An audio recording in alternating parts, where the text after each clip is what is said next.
আল্লাহর রাস্তায় থাকলে কিছু বিপদ হয়, এটা আল্লাহর পক্ষ থেকে হয়। এই সমস্ত বিপদের মধ্যে হাই হতাশ করা যাবে না, কথা ঠিক কিনা? কোনো হাই হতাশ করা যাবে না। কি করতে হবে? ধৈর্য ধারণ করতে হবে।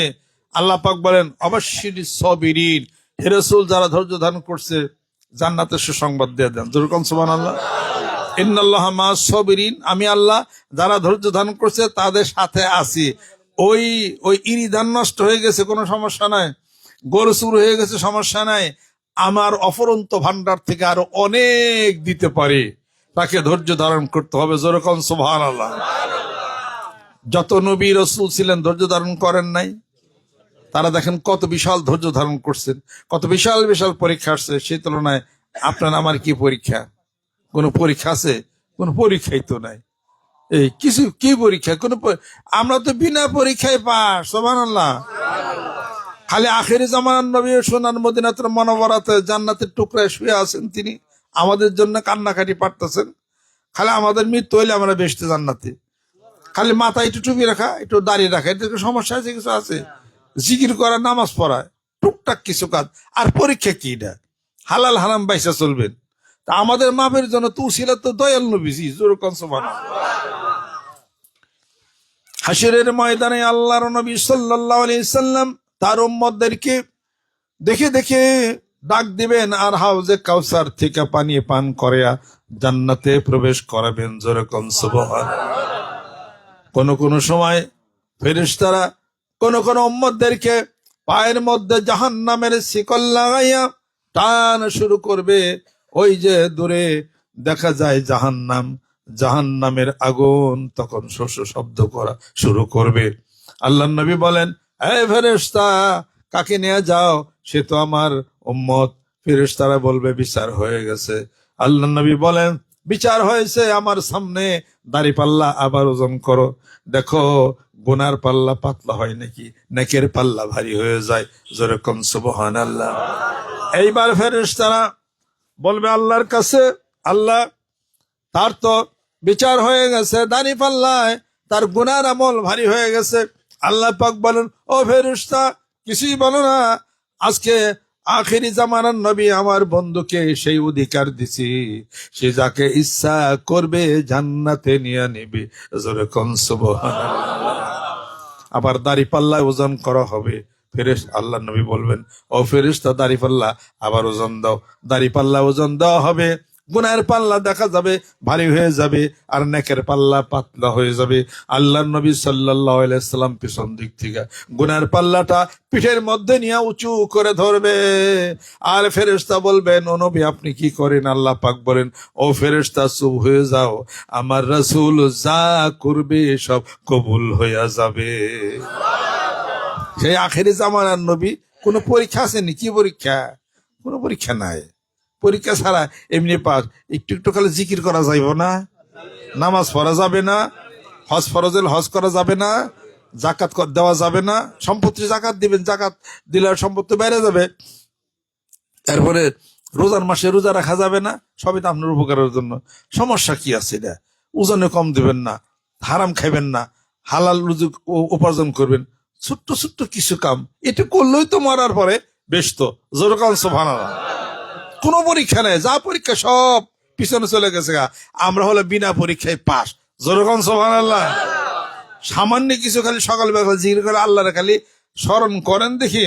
আল্লাহ পাক বলতেছেন, ওয়াবুদ রাব্বাকা হাত্তা ইয়াতিয়াকাল ইয়াকিন। আল্লাহ পাক বলেন, বান্দারে মৃত্যু পর্যন্ত আমার ইবাদত বন্দেগীর মধ্যে মশগুল হইয়া যাও। যখনই অবসর থাকো বলো সুবহানাল্লাহ, যখনই বসে থাকো বলো আলহামদুলিল্লাহ, যখন দাঁড়িয়ে থাকো বলো আল্লাহু আকবার। আল্লাযীনা ইয়াযকুরুনাল্লাহা কিয়ামান ওয়া কুউদান ওয়া আলা জুনুবিহিম ওয়া ইয়াতাফাক্কারুনা ফি খালকিস সামাওয়াতি ওয়াল আরদ। আল্লাহ পাক বলেন, বান্দারে যখন বসে থাকো জিকির করো, দাঁড়িয়ে থাকো জিকির করো, কাত হয়ে থাকো জিকির করো। যতক্ষণ নিঃশ্বাস চলে বান্দা, আমার জিকিরও ততক্ষণ চলবে। যেরকম নিঃশ্বাসের মালিক কে? নিঃশ্বাস টানেন তার মালিক কে? ছাড়েন তার মালিক কে? চোখে দেখেন চোখের মালিক কে? কিডনির মালিক কে? ঠিক আছে, চোখের মালিক আপনি যদি হন, একটা চোখ অন্ধ হয়ে গেলে আবার নতুন একটা চোখ বানাইয়া সেট করেন, পারেননি? পারবেননি? কিডনি দুইটাই নষ্ট হয়ে গেছে, আবার নতুন কিডনি বানান, পারেননি? বানান তো সম্ভব না। জানাজার নামাজ পড়ে কবর নিয়ে আপনার রেখে আসবো, কিডনি হয়ে গেল, চোখ কই গেল? দাড়ি পাকছে না, সাদা কালা বানান, কলব সারা কালা বানান। বৃদ্ধ হয়েছেন না, আবার যুবক হয়ে যান, পারবেন না? কিছুই সম্ভব না। আপনার দেহের মালিক কে? চোখের মালিক কে? নিঃশ্বাসের মালিক কে? সকল কিছুর মালিক যদি মহান মাবুদ হয়ে থাকে, এই যে মেঘে ঢাকা হয়ে গেল, সূর্যরা ওঠান দিকে পারেন নাকি? এবার মেঘটা যখন কেটে যাবে, সূর্য যখন উঠে যাবে, এই সূর্যের মালিক কে? এই চাঁদের মালিক কে? আল্লাহ পাক বলেন, এই সূর্যের মালিক যদি আমি হয়ে থাকি, চাঁদের মালিক আমি যদি হয়ে থাকি, এই চাঁদ আলো দেয়, সূর্য আলো দেয়, দিবস হলো, চাঁদ রাতে আলো দেয়, অসংখ্য তারকা খচিত করে মাথার ওপরে আসমানটাকে সুশোভিত করেছি, তোমার তোমার দেহটাকে সুশোভিত করলাম, ডানে বামে নয় এবং দৃশ্যবর, গাছে কাঁঠাল আর আম কত সুন্দর লেচু দিয়া এই পৃথিবীর বুকে সাজাইয়া সোজাইয়া তোমার দিলাম। আমি মাওলা, আমি মালিক, তোমার সামনে সকালে দাঁড়াইলাম, সন্ধ্যায় দাঁড়াইলাম, ফজর নামাজ পড়ো নাই, জোহর নামাজ পড়ো নাই, আসর পড়ো নাই, মাগরিব পড়ো নাই, এশা পড়ো নাই, জিকির করো নাই। আল্লাহ পাক বলেন, বান্দারে আমার কুদরত বেজার হয়ে গেছে। ওমান আরাদা আন যিকরি ফাইন্না লাহু মাঈশাতান দনকা। আমি আল্লাহর স্মরণ থেকে যদি বিরত হয়ে যাও, যদি জিকির না করো, আমাকে যদি স্মরণ না করো, তোমার জীবনটা আমি কনজাস্ট করে দেব, সংকীর্ণময় করে দেব, অশান্তিতে ভরে দেব, আর অভাব অনটনে তোমাকে ভরে দেব। হাসরের ময়দানে তোমাকে অন্ধ করে উঠাবো। বান্দা বলে, হে আল্লাহ, দুনিয়াতে চক্ষুষ্মান ছিলাম, কেন অন্ধ করে উঠাইলা? আল্লাহ পাক বলেন, বান্দারে, দুনিয়াতে আমার জিকির করো নাই, অন্ধ করে তোমাকে উঠাইলাম।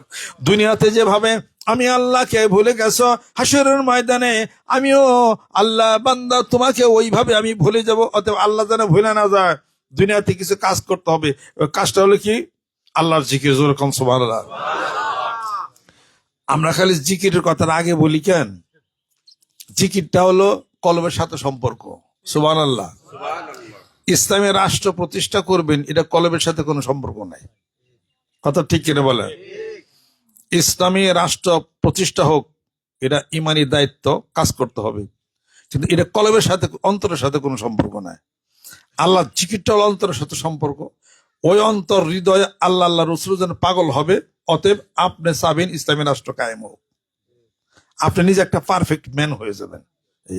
এই মানুষগুলি তখন ইসলামের সৈনিক হবে, আল্লাহ রাসূলের সৈনিক হবে। যখন মানুষের জিকির তার কলবের মধ্যে পড়বে, কলবটা পরিশুদ্ধ হবে, ভালো হবে, লোকটা সুন্দর মনের মানুষ হয়ে যাবে, কোরআনকে ভালোবাসবে, হাদিস শরীফকে সে ভালোবাসবে। সে চাবে আপনার চলাচল জীবন ব্যবস্থায়, শিক্ষা ক্ষেত্রে, সকল ক্ষেত্রে ইসলামিক নিয়ম কানুন অনুসারে আপনার জীবন চলুক, দেশও চলুক, সুন্দর একটা সৈনিক হয়ে যাবে। আমরা ভিতরগতভাবে মানুষটাকে সৈনিক বানাই। যেরকম সুবহানাল্লাহ, সৈনিক বানাই। এই সৈনিক বাংলাদেশে সব কাজে হবে, সব কাজে লাগানো যাবে। যেরকম সুবহানাল্লাহ। যেমন আমরা জিকির করছি, জিকির করে আমাদের মন দিল যা সৃষ্টি হয়েছে, কোরআনের বাইরে কি আমাদের নেওয়া সম্ভব? আমরা তো চাই কোরআনিক জীবন হোক। আজকে কোরআনিক জীবন যদি হইতো, তাহলে দেশের থেকে ঘুষ বন্ধ হয়ে যেত। আমি একটা খারিজ করতে দিছি। যাই হোক, কিছু অফিসিয়াল কিছু খরচ আমার দেওয়ানি লাগছে, কিছু দিছি। কেউ লাগছে হয়তো 50,000 টাকা, আমার লাগছে 5,000 10,000 টাকা লাগছে। মানে এটা লাগবো, এটা নাহলে ফাইল নিচে পড়ে থাকো, 6 মাস পরে ফাইল উঠবো। কয়বার ঘুরবেন আপনি অফিসে যায়? অফিসে যায় ঘুরতে ঘুরতে আপনার দবাই সেরা কাজে আপনার নষ্ট। অথবা টাকা 1000 দিচ্ছেন আপনি। কাজে এরকম প্রত্যেকটা জীবনের ক্ষেত্রে ক্ষেত্রে, সব ক্ষেত্রের মধ্যে আপনার এই ধরনের পৌরাণিক জীবন যদি হয়, আল্লাহ এবং আল্লাহ রাসূলকে মানুষ যদি ভালোবাসে, আস্তে আস্তে দেশের পরিবেশ সুন্দর হবে, দেশের পরিবেশটা ভালো হবে। জোরে জোরে কোন সুবহানাল্লাহ। সেই জন্য আজকে দেখেন আপনার ছেলে সন্তান আপনাকে মানে না। আমি ছোট্ট উদাহরণ দিই। আপনার সন্তান আপনাকে মানে না, মারে, বাপরে মারে, বাপরে ঘুষি দিবার যায়, কলার ধরে টান দেয়। এই এলাকা হয়তো এরকম হয় না, আমাদের ঢাকা এলাকায় একজন তার মারে গলার মধ্যে শিবিরা ধরে মাইরে হালাইছেন, পরে চেন লয়ে গেছে খোলা। এরকম হচ্ছে তার কারণটা কি? তার কারণ হলো কি, সকালবেলা ভোর উঠে তারা কোরআন তেলাওয়াত করে না। কোরআন তেলাওয়াত করবে, আল্লাহর জিকির করবে, এই ছেলেটা ভালো মানুষ হবে, পিতা মাতাকে সম্মান করবে। যেরকম সুবহানাল্লাহ। যারা বায়াত মুরিদ করে তারা তো মানুষকে মানুষ করানোর জন্য বায়াত করে। পিতা মাতা বানায় হলো ভূত, উস্তাদে বানায় পুত। কথা ঠিক কিনা? উদাহরণ দেই, যাদের ছেলে সন্তান আছে প্রাইমারি স্কুলে ভর্তি করে দিচ্ছেন না, তাহলে আপনি মানুষ করেন। আপনার তো চকে যান গা, আপনার তো অফিসে গেছেন গা।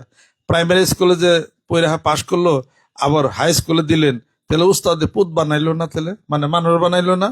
এবার কলেজে গেলো, ইউনিভার্সিটি গেলো, উস্তাদের নাকি ইউনিভার্সিটি আপনি টিচারই করছেন? তা তো করেন না।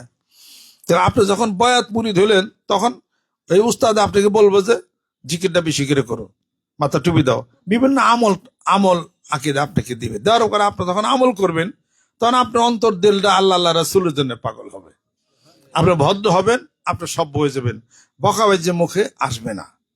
কারোর জমি দখল আপনি করতে পারবেন না, হাত দিয়ে কারো মারতেও আপনি পারবেন না। তো ভিতরে যদি ঠিক না হয়, বাহিরে তো আপনি ভালো মানুষ হইতে পারবেন না। অতএব ভিতরে ঠিক করার এই কাজগুলি পীর মাসেক বুজুর্গের দিন বিভিন্ন জায়গায় খানকা গ্রামে গঞ্জে তারা যে এই কাজটা তারা করে, তারা তো অপরাধের কিছু করে না। তাদেরকে সেজদা করবেন, পীরের নামে গরু ছাগল বেরি দিবেন, গান বাজনা করবেন, এটা ওটা করবেন, ধূপবাতি জ্বালাবেন, হ্যান ত্যান ইসলামের কিছু বিধান আছে, এগুলো হলো আপনি করবেন না। এটা তাই বলে আপনি একজন পীর শাইখের কাছে বায়াত পুরি দেবেন, এটা তো সুন্নাত। কোরআন শরীফ 4 জায়গার মধ্যে বায়াতের কথা আছে। এরপরে সূরা আল বাকারার মধ্যে দেখেন, বুখারী শরীফ কিতাবুল ঈমানের মধ্যে দেখেন 40 জায়গা হাদিস শরীফের মধ্যে বায়াতের কথা আছে। আর কোরআন শরীফের 4 জায়গার মধ্যে বায়াত মুরিদের কথা আছে। আছেই তো এটা। এখন আপনি কোরআন সুন্নাহর বিধান মতো যদি চলেন, যেমন যাদের সাথে আমার অন্তর আত্মার সম্পর্ক, যার আগে বিড়ি খাইতো, এখন তার বিড়ি খায় না, নাকি বিড়ি খায়? বিড়ি খাওয়া বাদ দিছে, মাথায় টুপি দিছে। আর আমার মধ্যে মেলায় ভুল আছে, আমি কি নবী রাসূল? আমরা নাকি নবী রাসূল? এই বাংলাদেশের সবচেয়ে বড় মৌলানা আলেম যিনি আছে, উনি কি নবী রাসূল হয়েছে? ওনার মধ্যে ভুল ত্রুটি বিস্তৃত আছে, আমার মধ্যে ভুল ত্রুটি বিস্তৃত আছে। যে ব্যক্তি আস্তাগফিরুল্লাহ পড়বো বেশি বেশি, হাসরের ময়দানে তার ভুলটা কম হবে। সুবহানাল্লাহ। এটা হলো কথা। কিন্তু একবারে আমি একের অলিকুল শিরোমণি, একের কুতুবে দাওরান, মেলাই পিসা বড় অমুক টমুক এটা ওটা হ্যান ত্যান, তার মতো বড় বলেন আর নাই, তার মতো বড় ফির আর নাই। এই সমস্ত তুলনা করার কোনো অর্থ আছে? এগুলো অর্থ কেন বলেন? আল্লাহ পাকের কাছে কে মুকাররাব, কে কাছের মানুষ, আল্লাহই ভালো জানে। আপনি তো জানেন না। কয় দেখছি ওই লোক খারে খারে বিড়ি টানতেছে, ভালো না তো। আর আমি তো 5 ওয়াক্ত মসজিদে নামাজ পড়ি, হে তো খারে খারে বিড়ি টানলো। আপনি 5 ওয়াক্ত নামাজ পড়েন, এরপরে এমন একটা কাম করবেন আল্লাহ আপনার প্রতি বেজার হয়ে যাবো। আর বিড়ি খাইছে এমন একটা কাজ করো, বিড়ি মুখতে যাবো আল্লাহ রলিতে পরিণতি হয়ে যাবো। আপনার কারে কি কইবার জানি না, কারো কিছু বলা নিষেধ। কথা ঠিক কিনা? উদাহরণ আছে না নাই? ফাতাবারাকাল্লাহু আহসানুল খালিকিন। আয়াত শরীফ যখন নাজিল হয়, আল্লাহ নবী সাল্লাল্লাহু আলাইহি ওয়াসাল্লামের এক কাতিব ওহী ছিলেন, ওহী লিখতেছিলেন সাহাবী। তখন সে কি করছে, আন্দাজে বলে ফেলছে ফাতাবারাকাল্লাহু আহসানুল খালিকিন। আল্লাহ নবী সাল্লাল্লাহু আলাইহি ওয়াসাল্লাম বলেন, হ্যাঁ এখন এই আয়াত শরীফ নাজিল হইতেছে, তুমি এটা লেখো। হেমনে গুলো, হারে আমার উপর তো ওহী নাজিল হয়ে যায়, আমি তো আন্দাজে কই আলাইলাম। তো রাসূলের দরবার থেকে জায়গা যায়, শেষ পর্যন্ত কিছুদিন পরে তার মৃত্যু হয়। কবরে মানে মাটি দিছে, তাকে লাশ উপর উঠে রয়েছে। আবার পরের দিন মাটি দিছে অনেক গভীরে, লাশ উপরে উঠে রয়েছে। আবার তারপর দিন এত গভীরে মাটি দেওয়া হয়েছে, যেমন থেকে এক রাত্রিতে লাশ উঠান সম্ভবই না কেউ। সকালবেলা দেখে লাশ উপরে উঠে রয়েছে, মাটি তারে গ্রহণই করা নাকি। সাহাবি গেছে না জাহান্নামে? আল্লাহ রসুল দেখছে, ওহি লেখে, সাহাবি কোথায় গেল? সাহাবি ওই লিখালি, ওইটা খালি ইয়ার নোয়া আলাইহিস সালাম ছেলে কেনান, নবীর ছেলে, পাহাড়ে গেছে, কয় পাহাড়ের উপরে যাম, পানিতে কিছু করতে পারবো না আমাকে। পানিতে ডুবে মরছে না? লূত আলাইহিস সালামের স্ত্রী মরছে না? আল্লাহ তাআলা ধ্বংস করে দেয় নাই? এই সাহাবি শেষ হয়েছে না, আরেক সাহাবি বদরের যুদ্ধে যুদ্ধ করছে রসুলের পক্ষে, পরে ব্যথার জ্বালা সহ্য করতে পারে নাই, কাফেরদের তরবারির আঘাতে ক্ষতবিক্ষত হয়ে গেছে, রাত্রিতে নিজের বুকের মধ্যে ছুরি তরবারি ঢুকাইয়া মারা গেছে, বিষের জ্বালা সহ্য করতে পারে নাই। তো নিজের তরবারি বুকে ধরে মারলো যে এটা কি শহীদ হয়েছে না আত্মহত্যা হয়েছে? সাহাবি হইয়া বদরের যুদ্ধে জেহাদ করছে, আত্মহত্যা করে মারা গেছে।